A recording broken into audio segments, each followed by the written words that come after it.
Hello दोस्तों, आज की कहानी है लाल घूंघट वाली चुड़ैल। तो चलिए शुरू करते हैं आज की कहानी। देवपुर गांव की स्थापना सदियों पहले हुई थी। हरे भरे खेत, कल कल बहती नदी और ऊंचे पहाड़ों से घिरा यह गांव एक समय में सुख शांति और समृद्धि का प्रतीक था। गांव के केंद्र में स्थित शिव मंदिर इसकी पहचान थी। गांव के बुजुर्गों का कहना था कि यह मंदिर खुद भगवान शिव की कृपा से बना है और जब तक यह मंदिर खड़ा रहेगा गांव पर कोई संकट नहीं आएगा। गांव के पास एक पुराना पीपल का पेड़ था। यह पेड़ इतना विशाल था कि इसकी शाखाएं आधे गांव पर छाई रहती थीं। लोग मानते थे कि यह पेड़ देवताओं का निवास है और हर पूर्णिमा को इसके नीचे भोग चढ़ाना अनिवार्य था। देवपुर कई वर्षों तक समृद्ध रहा, लेकिन फिर एक दुर्भाग्यपूर्ण अकाल ने सब कुछ बदल दिया। फसलें सूख गईं, नदी का पानी सूखने लगा और गांव के कुएं खाली हो गए। लोग भूख से तड़पने लगे। बच्चों की रोने की आवाजें और महिलाओं की बेबस आहें अब गांव की गलियों का हिस्सा बन गई थीं। अकाल के साथ साथ अंधविश्वास भी बढ़ने लगा। लोग हर समस्या का कारण ढूंढने लगे और धीरे धीरे उंगलियां सुंदरी की ओर उठने लगी। सुंदरी गांव की सबसे खूबसूरत लड़की थी। उसकी बड़ी बड़ी आंखें, लंबे घने बाल और उसके चेहरे की मासूमियत किसी को भी मोहित कर सकती थी। लेकिन उसकी खूबसूरती उसके लिए अभिशाप बन गई। गांव की महिलाएं उससे जलती थीं और पुरुष उसे चाहने लगे थे। सुंदरी अपनी दादी के साथ रहती थी। उसकी माँ बाप की मृत्यु उसके बचपन में ही हो गई थी। दादी ने उसे हर अच्छे संस्कार दिए थे, लेकिन गांव के लोग उसकी दादी को भी तिरस्कार की नजरों से देखते थे। अकाल के तीसरे महीने में गांव का प्रमुख धर्म बाबा लोगों को मंदिर में इकट्ठा कर कहता है, यह अकाल साधारण नहीं है, यह हमारे पापों का फल है। हमें यह समझना होगा कि इस गांव में कोई ऐसा है जिसने देवताओं को क्रोधित किया है। लोगों में सुगबुगाहट होने लगी। एक बूढ़े व्यक्ति ने कहा, बाबा, क्या यह सब सुंदरी के कारण हो सकता है? वह अपनी खूबसूरती से सबको वश में कर लेती है। धर्म बाबा ने इस बात को हवा दी, हो सकता है। हमें देवताओं को प्रसन्न करने के लिए बलि चढ़ानी होगी। सुंदरी इस गांव के लिए बलि का सर्वश्रेष्ठ विकल्प है। जब यह निर्णय सुंदरी तक पहुंचा तो उसने इसका विरोध किया। मैंने कुछ नहीं किया, मैं भी इस गांव का हिस्सा हूँ, मुझे क्यों दोषी ठहराया जा रहा है? उसने रोते हुए कहा। लेकिन गांव वालों ने उसकी एक न सुनी। पूर्णिमा की रात सुंदरी को चौराहे पर खींचा गया। उसकी दादी ने उसे बचाने की कोशिश की, लेकिन धर्म बाबा ने उन्हें धक्का देकर चुप करा दिया। लोगों ने सुंदरी को जंजीरों से बांध दिया और लकड़ियों के ढेर पर खड़ा कर दिया। उसके चेहरे की मासूमियत अब भय में बदल चुकी थी। उसने चीखकर कहा, तुम सबने मुझे दोषी ठहराकर बड़ा पाप किया है। मैं भूखी आत्मा बनकर लौटूंगी और तुम्हारी आत्माएं मेरी भूख शांत करेंगी। लकड़ियों में आग लगाई गई और सुंदरी की चीखों के साथ उसका शरीर जलने लगा। उसकी आंखें आखिरी क्षण तक क्रोध और बदले की भावना से भरी रहीं। सुंदरी की मौत के बाद गांव में एक अजीब सी शांति छा गई। लेकिन यह शांति लंबे समय तक नहीं रही। एक हफ्ते बाद रात को गांव के मंदिर की घंटी अपने आप बजने लगी। लोग डर गए। अगले दिन एक किसान का शव उसके खेत में मिला। उसके चेहरे पर डरावनी चीख के निशान थे। धीरे धीरे गांव में मौतों का सिलसिला शुरू हो गया।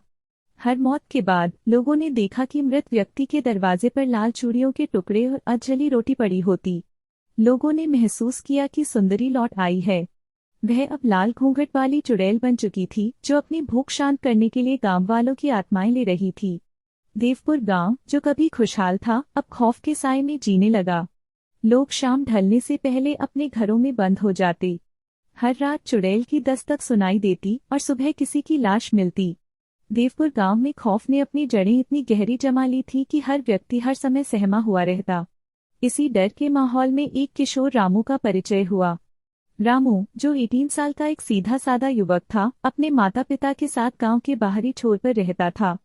वह बचपन से ही दूसरों की मदद करने वाला और निडर था। रामू की माँ शांति अक्सर उसे चेतावनी देती, बेटा, रात को बाहर मत जाना, सुंदरी की आत्मा जागती है। उसने लाल घूंघट पहन रखा है और भूख मिटाने के लिए किसी को भी मार सकती है। लेकिन रामू को इन बातों पर यकीन नहीं था। वह अपने दोस्तों के साथ मिलकर इस डर को खत्म करने की ठान चुका था। रामू के पिता मोहन गांव के सबसे पुराने लकड़ी कारीगर थे। वह रामू को सुंदरी की कहानी बताते हुए कहते, बेटा, हमने उस लड़की के साथ बहुत अन्याय किया। मैंने उस दिन उसे बचाने की कोशिश की थी, लेकिन गांव वालों ने मेरी बात नहीं सुनी। अब उसकी आत्मा हमें कभी शांति नहीं देगी। रामू ने पहली बार सुंदरी की कहानी को गहराई से समझा। उसने महसूस किया कि यह सिर्फ एक चुड़ैल की कहानी नहीं, बल्कि एक निर्दोष आत्मा का प्रतिशोध है। रामू के दोस्तों में गोपाल और महेश उसके सबसे करीबी थे। तीनों ने मिलकर चुड़ैल की सच्चाई जानने का फैसला किया। अगर यह सब सच है तो हमें डरने के बजाय इसका सामना करना चाहिए, रामू ने कहा। एक रात तीनों ने गांव के चौराहे पर रुकने की योजना बनाई। उनके पास मशाल, लोहे की छड़ें और एक भगवा ताबीज था जिसे उनकी मां ने उन्हें दिया था। रात के 12 बजते ही हवा अचानक ठंडी हो गई। मंदिर की घंटी अपने आप बजने लगी। गोपाल ने घबराते हुए कहा, यह जगह मुझे सही नहीं लग रही। हमें यहाँ से लौट चलना चाहिए। लेकिन रामू ने उसे रोका, हम यहाँ सच का सामना करने आए हैं, पीछे हटने का सवाल ही नहीं। कुछ देर बाद लाल घूंघट पहने एक परछाई चौराहे पर दिखाई दी। उसका शरीर धुएं की तरह हिल रहा था और उसकी चाल उल्टी थी। वह धीरे धीरे उनकी ओर बढ़ रही थी। तुम कौन हो? रामू ने हिम्मत जुटाकर पूछा। चुड़ैल ने अपनी झुकी हुई गर्दन ऊपर उठाई। उसकी आंखों से खून टपक रहा था और उसकी आवाज गूंजती हुई थी, मैं वही हूँ जिसे तुम सबने भूखा मारा। तुम्हारी आत्मा मेरी भूख शांत करेगी। रामू ने ताबीज उठाया और उसे दिखाया। चुड़ैल अचानक चीख कर गायब हो गई, लेकिन उसके गायब होते ही वहां लाल चूड़ियां और अधजली रोटी गिर पड़ी। सुबह होते ही रामू और उसके दोस्तों ने गांव वालों को सब कुछ बताया, लेकिन लोगों ने उनकी बात पर यकीन नहीं किया। धर्म बाबा ने गुस्से में कहा, यह सब बचकानी बातें हैं। चुड़ैल जैसी कोई चीज नहीं होती। तुम लोग बस गांव को डराने की कोशिश कर रहे हो।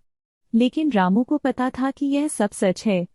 उसने गांव के बुजुर्गों से बात की और सुंदरी की पूरी कहानी समझने की कोशिश की। बुजुर्गों ने बताया, चुड़ैल सिर्फ भूखी आत्मा नहीं है। उसका क्रोध इस गांव को तब तक नहीं छोड़ेगा जब तक उसे न्याय नहीं मिलेगा। रामू ने महसूस किया कि इस समस्या का हल पीपल के पेड़ और शिव मंदिर में छिपा है। उसने अपने दोस्तों के साथ मिलकर रात में मंदिर की घंटी और पेड़ के नीचे छानबीन करने का फैसला किया। रात के समय जब वे मंदिर पहुंचे तो उन्हें वहां एक पुरानी तिजोरी मिली। तिजोरी में सुंदरी के कुछ गहने और लाल साड़ी थी।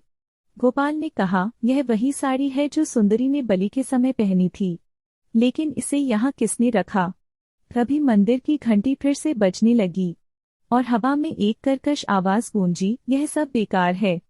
तुम मुझे रोक नहीं सकते। रामू अब पूरी तरह समझ चुका था कि चुड़ैल का प्रकोप किसी साधारण डर का हिस्सा नहीं है। यह एक भूखी आत्मा का प्रतिशोध है। उसने ठान लिया कि वह सच्चाई को सामने लाएगा और सुंदरी की आत्मा को शांति दिलाएगा। देवपुर में बढ़ती घटनाओं के बीच गांव के बड़े बुजुर्गों ने एक साधु का जिक्र किया जो जंगल के भीतर एक सुनसान आश्रम में रहता था। उन्होंने कहा, वह साधु बहुत ज्ञानी है। उसने कई आत्माओं को मुक्ति दिलाई है। हो सकता है वही इस समस्या का समाधान बता सके। रामू ने इस बात को गंभीरता से लिया और अपने दोस्तों गोपाल और महेश के साथ साधु से मिलने का फैसला किया। लेकिन यह इतना आसान नहीं था। जंगल में कई बार लोग गए और कभी लौटकर नहीं आए। रात का समय था। रामू, गोपाल और महेश अपने साथ मशाले और लाठियां लेकर जंगल की ओर चल पड़े। रास्ता सुनसान था और पेड़ों की सरसराहट के बीच अजीब सी आवाजें सुनाई दे रही थीं। महेश ने डरते हुए कहा, रामू, हमें वापस लौट चलना चाहिए। ये जगह सही नहीं लग रही। रामू ने उसकी ओर देखा और कहा, अगर हम यहाँ से लौट गए तो गांव का क्या होगा? हमें ये करना ही होगा।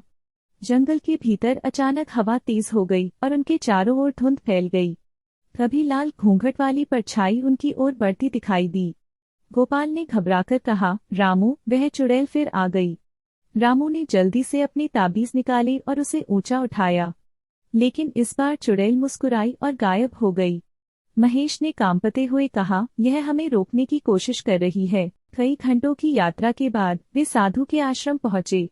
साधु एक लंबी दाढ़ी वाले गेरुए वस्त्रों में लिपटे हुए वृद्ध व्यक्ति थे।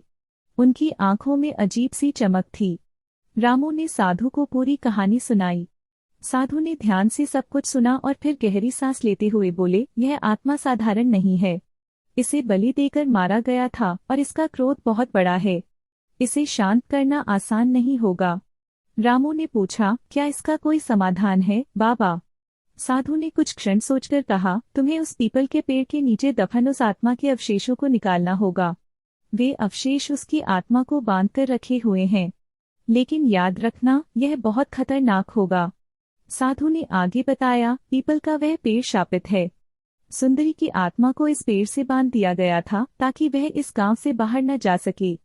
हर रात चुड़ैल उस पेड़ के नीचे आती है और अपनी शक्ति को मजबूत करती है। तुम्हें वहां जाकर सत्य का सामना करना होगा। रामू ने कहा, मैं तैयार हूँ। चाहे मुझे अपनी जान क्यों न गंवानी पड़े, मैं इस गांव को बचाऊंगा। साधु ने रामू को एक विशेष ताबीज और मंत्र दिया। इस ताबीज को अपने पास रखना और जब भी चुड़ैल सामने आए यह मंत्र पढ़ना। लेकिन ध्यान रहे, अगर तुम डरे तो यह तुम्हारी रक्षा नहीं करेगा। रामू और उसके दोस्त जब वापस गांव पहुंचे तो वहां और भी अजीब घटनाएं हो चुकी थीं। 2 और मौतें हो चुकी थीं। गांव वालों ने रामू से कहा, तुमने कहा था कि तुम हमें बचाओगे, लेकिन हालात और बिगड़ रहे हैं। धर्म बाबा ने लोगों को भड़काते हुए कहा, यह सब रामू की गलती है। जब तक वह इस गांव से नहीं जाएगा हमारा बचाव नहीं हो सकता। रामू ने शांत स्वर में कहा, मैंने साधु से समाधान जान लिया है। हमें उस चुड़ैल की आत्मा को मुक्त करना होगा। इसके लिए मैं कुछ भी करने को तैयार हूँ। गांव वाले सहमत तो नहीं हुए, लेकिन रामू ने खुद अपनी योजना पर काम करने की ठानी। अगली रात रामू और उसके दोस्त ताबीज और मंत्र के साथ पीपल के पेड़ के नीचे पहुंचे। वहां पहुंचते ही हवा सर्द हो गई। पेड़ की शाखाएं हिलने लगी और जमीन पर अजीब सी दरारें बन गईं। रामू ने कुदाल से खुदाई शुरू की। गोपाल और महेश उसे कंधा देकर हौसला दे रहे थे। कुछ देर बाद उन्हें जमीन के नीचे से लाल साड़ी में लिपटे मानव अवशेष मिले। तभी लाल घूंघट वाली चुड़ैल वहां प्रकट हो गई। उसकी चीखों ने हवा को कांपने पर मजबूर कर दिया। उसने रामू की ओर इशारा करते हुए कहा, तुमने मेरी नींद क्यों तोड़ी? मैं तुम्हें और इस गांव को तबाह कर दूंगी। रामू ने ताबीज उठाया और मंत्र पढ़ना शुरू किया। चुड़ैल जोर जोर से चिल्लाने लगी। उसकी परछाई हवा में घुलने लगी, लेकिन फिर उसने एक भयानक रूप धारण कर लिया। चुड़ैल ने रामू को चेतावनी दी, तुम मुझे रोक नहीं सकते। यह सिर्फ शुरुआत है। इसके साथ ही पेड़ के पास आग की लपटें उठने लगी। रामू को पता था कि अब उसे तेजी से काम करना होगा। रामू के लिए समय धीरे धीरे खत्म हो रहा था। उसके हाथ में साधु द्वारा दिया गया ताबीज और मंत्र था, लेकिन चुनौतियां अब भी जम मचनी थीं। चुड़ैल की घातक चीखें अभी भी उसकी आत्मा को झकझोर रही थीं। रामू ने ताबीज को अपने गले में पहन लिया और दृढ़ निश्चय किया कि वह इस आत्मा को मुक्त कर देगा, चाहे कुछ भी हो। उसके दोस्त गोपाल और महेश भी उसके साथ थे। चुड़ैल ने अब पूरी तरह से अपने रूप को बदल लिया था। उसका शरीर आधा जल चुका था और उसकी आंखें खून से भरी हुई थीं। उसकी चीखें अब धरती और आसमान को डरा रही थीं। तुम कौन हो जो मेरे नश्वर शरीर को छूने की कोशिश कर रहे हो? चुड़ैल की भयानक आवाज गूंजी। रामू ने हिम्मत जुटाते हुए कहा, हम तुम्हारी आत्मा को शांति देंगे सुंदरी। तुम्हारे क्रोध को अब खत्म होना चाहिए। चुड़ैल ने आग की लपटों में खुद को ढाल लिया और रामू की ओर बढ़ने लगी।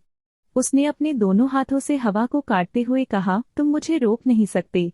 मैं इस गांव को तबाह कर दूंगी। रामू ने बिना डरे ताबीज के साथ मंत्र पढ़ना शुरू किया। उसकी आवाज में अब अडिग विश्वास था। सुंदरी, यह तुम्हारे लिए भी अंत है। अपनी आत्मा को शांति दो। तभी चुड़ैल की भयानक चीखें तेज हो गईं। उसकी शक्ति कमजोर पड़ने लगी थी। तुम जीत नहीं सकते। मैं फिर लौटूंगी। रामू ने मंत्र तेज किया और चुड़ैल को पूरी ताकत से ताबीज की ओर खींचा। अचानक चुड़ैल एक भयंकर विस्फोट के साथ हवा में गायब हो गई। चुड़ैल की आखिरी चीख के साथ पेड़ के पास की सारी हवाएं शांत हो गईं। पेड़ की जड़ें अब बिना हिले डुले थीं। रामू और उसके दोस्तों ने देखा कि वह स्थान पहले की तरह सामान्य हो गया था। हमने इसे किया रामू। हमने यह कर दिखाया, महेश ने राहत से कहा। रामू ने गहरी सांस ली और फिर उस स्थान पर खड़े होकर कहा, सुंदरी, अब तुम्हारी आत्मा को शांति मिली है। देवपुर का कलंक अब समाप्त हो गया है। सुबह का उजाला धीरे धीरे देवपुर पर फैलने लगा। गांव वाले अपने घरों से बाहर निकल आए, लेकिन उनकी आंखों में अब डर नहीं था। रामू और उसके दोस्त गांव में वापस आए। लोग उन्हें देखकर हैरान थे। रामू, तुमने यह कैसे किया? गांव वालों ने पूछा। रामू ने आत्मविश्वास से कहा, अब इस गांव को फिर कभी डराने वाली कोई आत्मा नहीं आएगी। धर्म बाबा ने सिर झुकाकर कहा, तुमने सही कहा रामू, तुमने हमें इस अंधेरे से बाहर निकाला है। रामू ने एक बार फिर पेड़ की ओर देखा और कहा, अब यह पेड़ केवल एक निशानी है, एक नई शुरुआत का प्रतीक। रामू ने महसूस किया कि अब देवपुर में सुकून लौट आया है। गांव के बच्चे बिना किसी डर के खेलने लगे थे। महिलाएं अब खुलेआम बात करने लगी थीं और पुरुष भी दिन में खेतों में काम करने लगे थे। धीरे धीरे गांव में खुशहाली लौटने लगी। लोग अब सुंदरी की कहानियों को सिर झुकाकर नहीं सुनते थे, बल्कि उन्हें एक सबक की तरह याद करते थे। आत्मा को शांति देना ही सच्चा समाधान है। रामू ने महसूस किया कि उसने अकेले नहीं, बल्कि अपने दोस्तों और पूरे गांव के विश्वास से इस डर को हराया था। वह न केवल सुंदरी की आत्मा को शांति दिलाने में कामयाब हुआ था, बल्कि अपने साहस और हिम्मत से गांव वालों को एक नई आशा भी दे गया था। देवपुर अब पहले जैसा नहीं था। वह गांव एक बार फिर हंसता हुआ, सुरक्षित और खुशहाल हो गया। रामू, महेश और गोपाल ने न केवल सुंदरी की आत्मा को शांति दी, बल्कि गांव की आने वाली पीढ़ियों के लिए एक नई उम्मीद भी जगाई। अब देवपुर की धरती पर केवल शांति और खुशहाली थी। तो दोस्तों, आपको आज की यह कहानी कैसी लगी? अपनी राय हमें कमेंट बॉक्स में जरूर दीजिए। साथ ही वीडियो को लाइक और शेयर करें और चैनल को सब्सक्राइब करना बिल्कुल ना भूलना। फिर से मिलेंगे अगली एक नई और ऐसी ही मजेदार कहानी के साथ। तब तक के लिए बाय।